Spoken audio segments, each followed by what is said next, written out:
السلام عليكم ورحمة الله وبركاته. hello everyone. النهاردة يوم الاثنين زي ما اتفقت معاكم ان شاء الله نخلي يوم الاثنين نشتغل فيه غرزة معينة، مش حاجة معينة، نشتغل غرزة، والغرزة دي بيكون بيتعمل بيها حاجات مختلفة كتير. فاخترت لكم النهاردة ان احنا نعمل غرزة النجمة، غرزة مميزة جدا وبيتعمل بيها حاجات كتيرة. ده هنا كده عينة صغيرة انا عاملاها، ده انا بدأت اشتغله. الغرزة هنا انا مشتغلها بإبرة صغيرة، عشان كده هتلاقوا انه الشغل يمكن مش باين قوي. انا مشتغلها بإبرة 3 مللي وخيط رفيع. تمام، ممكن عشان خيط غامق شوية. ده مفروض كفر لمصحف، ودي شنطة. تمام، برضو معمولة بنفس الغرزة بس معمولة بفتلتين ومعمولة بإبرة 4.5، فعشان كده لو انه باينة اكتر. Okay, today we're going to work star stitch. Like I told you, every Monday we will be doing a certain stitch. Okay, let's get started. We will work that in 2 ways. One way using half double crochet, and the other way using only the single crochet instead of the double crochet stitches. This stitch is worked in 2 rows. One for the main part of the star, and the next row will form the remaining half of the star. الغرزة دي بنشتغلها في صفين، صف بيكون بداية النجمة الأساسية، والصف اللي بعده اللي بيكون فيه إما غرز حشو أو غرز نص عمود، هو ده اللي هيكمل لنا النجمة بتاعتنا. فخلينا نبدأ على طول. بسم الله. هنعمل عقدة البداية. We'll start by a slip knot, and we will do a multiple of 2.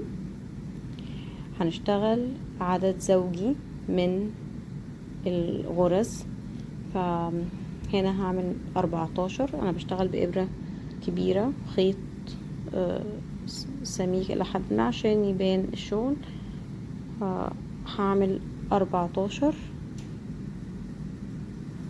غرزة، وال14 دول انا هبدأ بالطريقة اللي هي بتاعت نص العمود الاول على اخر الفيديو ان شاء الله، واقول لكم الفرق بين لو عملنا بغرزة حشو. هنا 1 2 3 4 5 6 7 8 9 10 11 12 13 14. طيب انا هشتغل بغرز نص عمود، فبالتالي انا هزود غرزة كمان عشان اول غرزتين هيمثلوا لي العمود الاول في الصف، وانا محتاجة املى كل الغرز بعدد زوجي. فلو انا عندي 14 وبعدين فوتت واحدة ودخلت بال13 هملى 13 بس، فانا كده عندي 14. عملت كمان 15 لان 14 مع 15 دول هيكونوا اول نص عمود، وهدخل في ال13 وابتدي اشتغل من اول 13 لواحد، عدد 13 نص عمود مع الغرزتين الاولانيين، كده بقى عندي 14. انا عايزه العدد يكون زوجي. تمام، ففهمتوا فكرة لو انا ابتديت بنص عمود هعمل عدد زوجي وبعدين هرجع ازود غرزة كمان في الاخر. تمام، يعني هيكون عدد فردي، لكن عشان اطلع بالغرزتين الاولانيين دول يمثلوا لي اول عمود في الدور بتاعي. الدور الاولاني بيكون كله نص عمود. تمام، ده اللي هبني عليه الشغل بتاعي.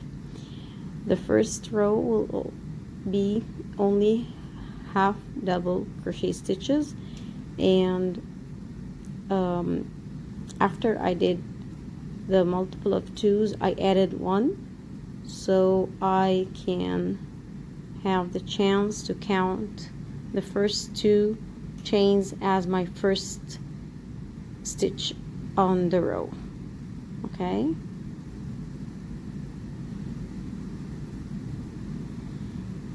ان شاء الله يكون الموضوع مفهوم. يعني ان انا لو عملت 14 سلسلة وبشتغل نص عمود وابتديت اشتغل في بقى تاني واحدة من الابرة، مش هيكون عندي 14 في الاخر،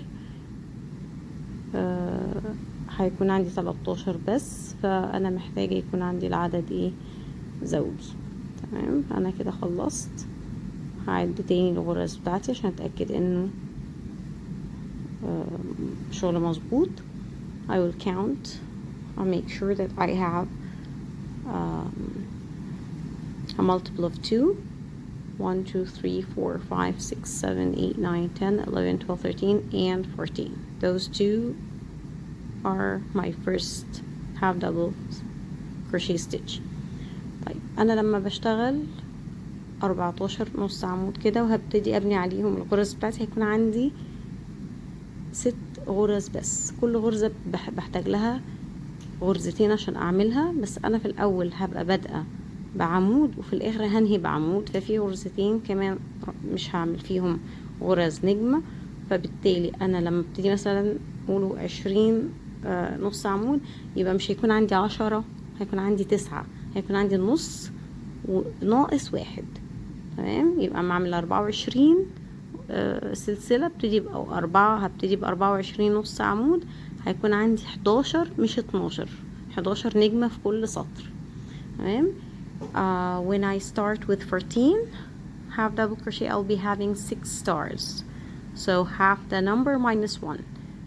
Like for instance, if I start with 24 half double crochet stitches, I will be having only 11 stars in each row and not 12.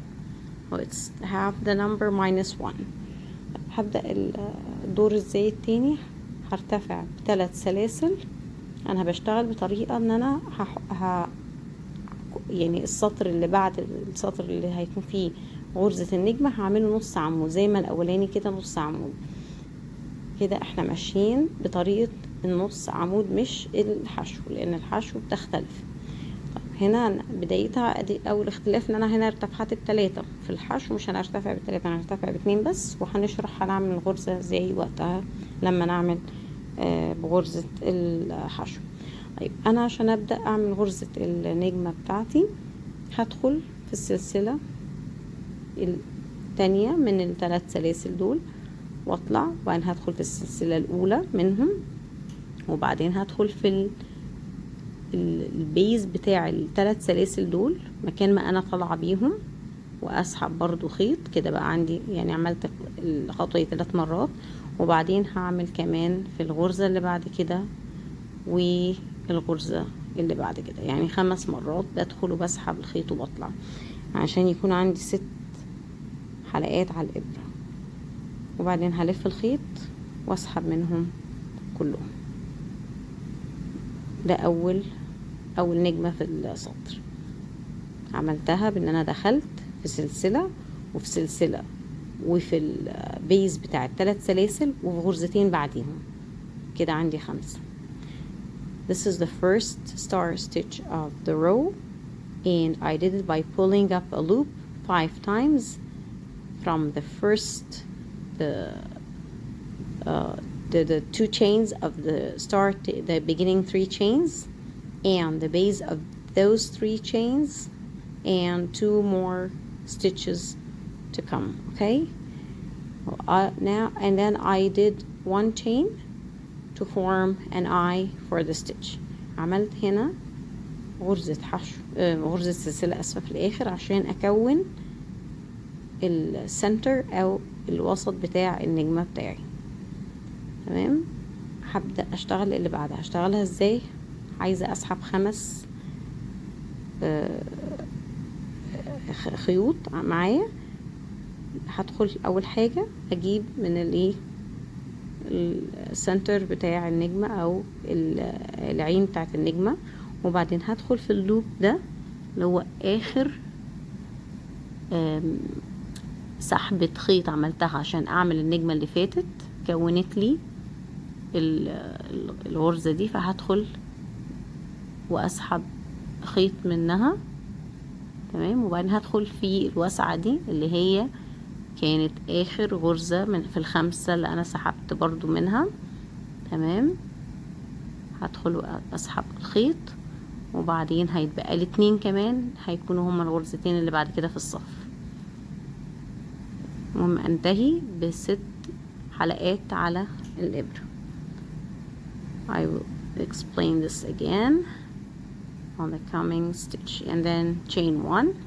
هعمل سلسلة عشان ابدأ اكون العين بتاعت النجمة. طيب I will start making my 3rd star stitch. I need to pull up a loop 5 times. This is number 1 from the eye of the star or the center and through the loop of the last stitch or the last loop I worked for the previous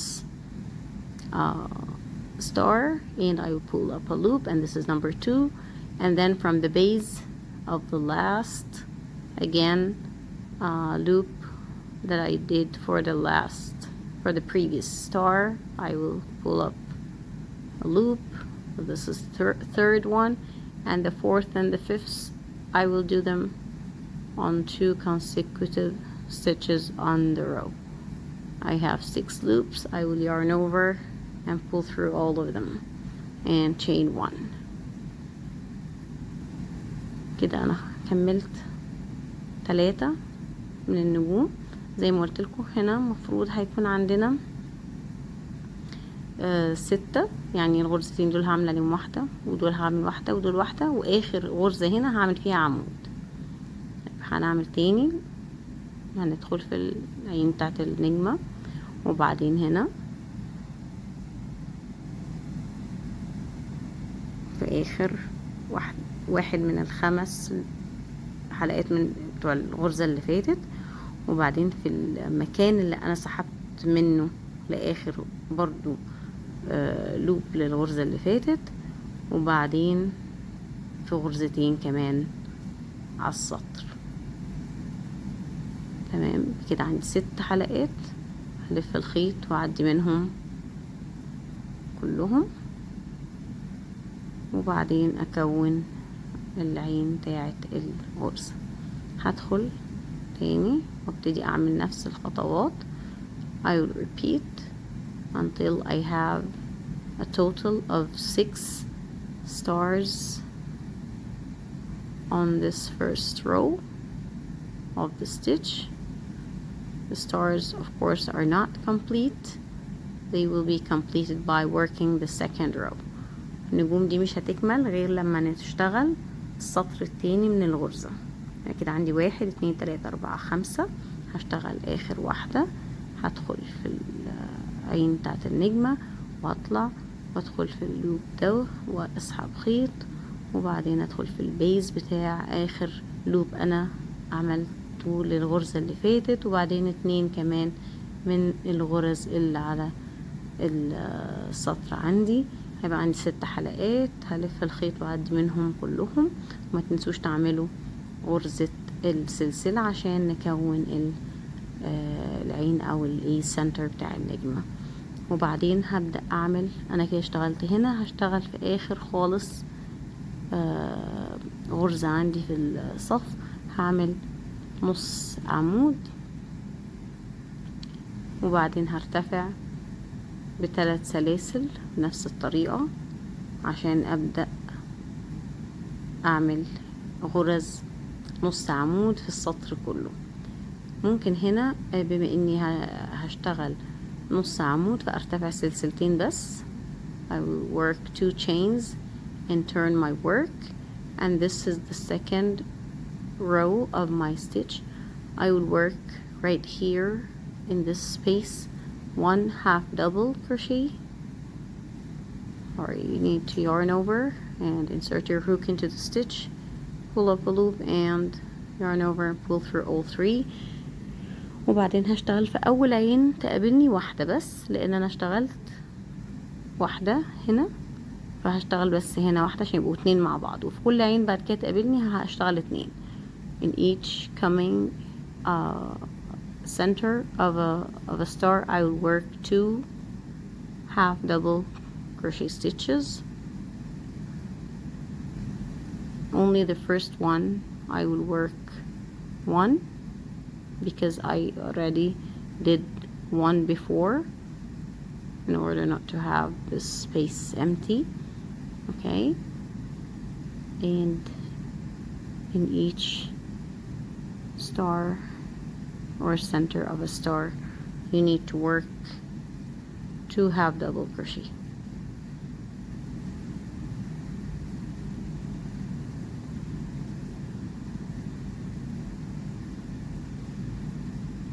Until the end of the row.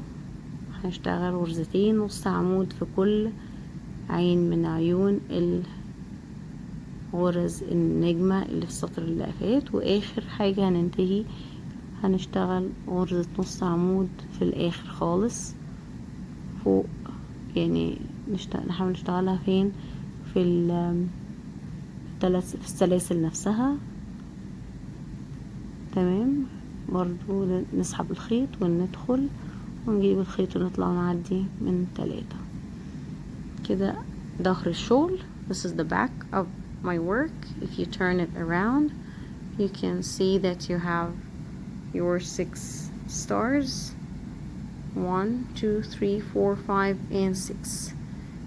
I will chain 3 and do the same steps as I did for the first row of the stitch. هبدأ ارتفع ب3 سلاسل وادخل في تاني سلسلة من الابرة، اسحب الخيط واطلع، وبعدين في السلسلة اللي بعد كده، وبعدين في المكان ما انا ارتفعت بال3، وبعد كده في غرزتين كمان بعدهم. هيبقى عندي 6 حلقات، هلف الخيط واعدي منهم كلهم وبعدين اعمل سلسلة، وهكمل بنفس الطريقة. I will repeat the same way, and I need to make sure that I have 6 loops on the hook with every star that I make. And you also need to find at the end that you have above each star a corresponding star aligning together, so you know that your work is going right. Okay, like here I have a star above each star in a line. Okay, here you can see is the middle or the eye of this star. Hope this is clear. And this is the one that is beneath, and this is the one that is, so you can see them one over the other. Okay, I will complete the second row of the stars and come back to show you how they look like. And I guess that I will keep the other way for another video, so I don't take much of your time for this video. Just stay tuned until I finish this row and come back to you. هخلص السطر ده واللي بعده عشان اكمل النجمة كاملة، وارجع اوريكم ازاي هيكون شكلهم، عشان انا حابة ان انتوا تشوفوا ان هما ازاي بيكونوا فوق بعض وعددهم زي بعض، فتتأكدوا ان شغلكم كده صح. فهرجع لكم تاني. اوكي، هنا انا خلصت السطرين كمان، فكونت نجمة كاملة. يكون واضح، ميكونش اللون فاتح بزيادة لدرجة انه باهت او مش مبين الغرزة. هنا عندنا زي ما قلتلكوا 6 نجوم وفوقيهم 6 نجوم، وهتلاقوا كل وسط نجمة او عين نجمة مقابلة للي تحتها تماما. here I finished the second row of complete stars by working the same way. One row forming the lower half of the star, and the second row working all in half double crochet to form the rest of the star. And hopefully you can see that there are the same number and corresponding to each other. Okay, and the count is correct. In part 2 we will do the same stitch but using the single crochet stitch. ان شاء الله الجزء الجاي للغرزة دي هنعمل نفس الغرزة بس بطريقة استخدام غرز الحشو مش غرز النص عمود. خليني اوريكم برضو شكلها في الوان تانية تكون اوضح. ومش عايزين نلخبط غرزة النجمة مع غرزة الياسمين. غرزة الياسمين برضو ان شاء الله نعمل لها فيديو لان دي مش غرزة الياسمين خالص. الياسمين ليها طريقة مختلفة، فدي اسمها غرزة النجمة. زي ما قلت لكم الحاجات اللي بتعمل بيها كتير ممكن انتوا كمان تتفننوا فيها، يعني تعملوا بيها حاجات.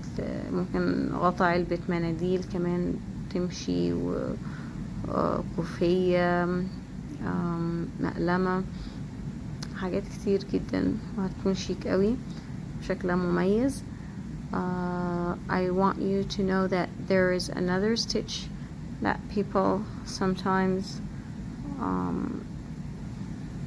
thinks that the star stitch is the jasmine stitch or the other way around, so you don't need to mix them together. This is the star stitch. The jasmine stitch is different, and we shall make a video for the jasmine stitch later on. Again, I'm just showing you star stitch. And here, as you can see, you have the option to work in the back loops only, to have these lines, and here between those two I worked through both loops so you don't see the line in between. Okay, and again above on top of the end of the I worked in both loops so I don't have this line. You can see the line here. Okay, this line I'm talking about. So you can do that by working in the back loops only. Okay, if you want to have this shape and you don't want to have a line here, so you work through the whole stitch. Hopefully this was beneficial and you have enjoyed watching it. I'll be happy to receive your comments, and don't forget to subscribe, to like the video and share it with your friends, and see you soon in coming videos. ان شاء الله اشوفكم قريبا فيديوهات قادمة. ما تنسوش اللايك والسبسكرايب والشير، وان شاء الله استنى تعليقاتكم واستفساراتكم. والسلام عليكم ورحمة الله وبركاته.